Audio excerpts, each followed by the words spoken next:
국민의힘은 대통령실을 향해 명백한 대통령 탄핵 사유라며 강하게 반발했습니다. 대통령실이 대법원장 사퇴론에 힘을 싣는 듯한 모습을 보인 게 반헌법적이란 겁니다. 그런데도 민주당은 대법원장이 뭐 대단하냐며 사퇴에 이어 탄핵까지 거론했습니다. 여당에서 그동안 대법원장 탄핵을 언급한 적은 있었습니다만 현 정부가 출범한 이후에는 처음입니다. 고승영 기자의 보도입니다. 민주당이 조희대 대법원장의 사퇴 압박에서 한 발 더 나아갔습니다. 조 대법원장이 헌법과 법률을 위반했다며 탄핵까지 거론하고 나선 겁니다. 대법원장이 그리도 대단합니까? 대통령 위에 있습니까?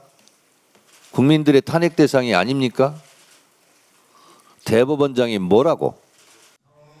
민주당에서 조 대법원장 탄핵이 거론된 건 대선 전인 지난 5월 대법원이 이재명 후보의 공직선거법 사건을 유죄 취지로 파기환송한 뒤 넉 달 만입니다. 국민의힘은 조 대법원장을 향한 이 같은 압박을 파기환송한 데 대한 보복성으로 보고 있습니다. 이런 상황에서 대통령실에서 원칙적 공감 발언까지 나오자 장동혁 대표는 탄핵 사유는 이 대통령에게 있다고 주장했습니다. 민주당의 그런 저열한 목소리에 원칙적으로 공감한다라고 표현했다면 저는 명백한 탄핵 사유라고 생각합니다. 국민의힘 법사위원들도 이 대통령 본인과 공범들의 재판을 뒤집기 위한 거라고 비판했습니다. 재판이 정상 진행되었다면 대통령이 될 수도 없었던 이재명 대통령의 중단된 5개의 재판, 이거 다 무죄 만들려고 하는 것 아니겠습니까? 법제처장 등을 지낸 이석연 국민통합위원장은 오늘 취임하며 국정 운영은 집권 논리로만 할 수 없다며 이 대통령에게 전체 국민을 아우르는 모두의 대통령이 돼야 한다고 했습니다. TV조선 고승현입니다. 정치권의 조희대 대법원장 흔들기에 법원 내부는 물론이고 법조계에서도 비판 기류가 급속도로 확산하고 있습니다. 헌법이 보장한 삼권 분립의 원칙을 지나치게 해치고 있다는 주장입니다. 송무빈 기자가 보도합니다. 조희대 대법원장은 정부와 여당의 계속되는 압박에 대해 별다른 입장을 내지 않았고 퇴근길에도 말이 없었습니다.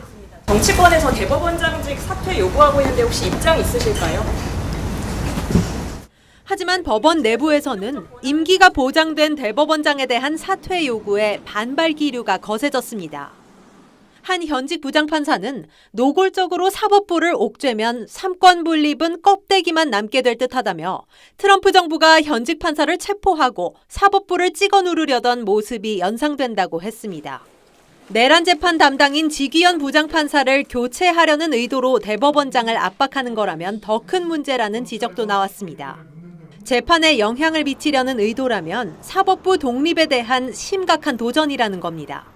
헌법 제정 권력자이자 개정 권력자는 주권자인 국민이지 대통령이나 국회가 아닙니다. 사법부의 독립에 대한 중대한 도전이다. 보수 성향의 한반도 인권과 통일을 위한 변호사 모임은 성명을 내고 정부와 여당이 대법원장 사퇴의 포문을 연 건 법원 조직 자체에 대한 부정이자 헌법 파괴 행위라고 했습니다. TV조선 송무빈입니다.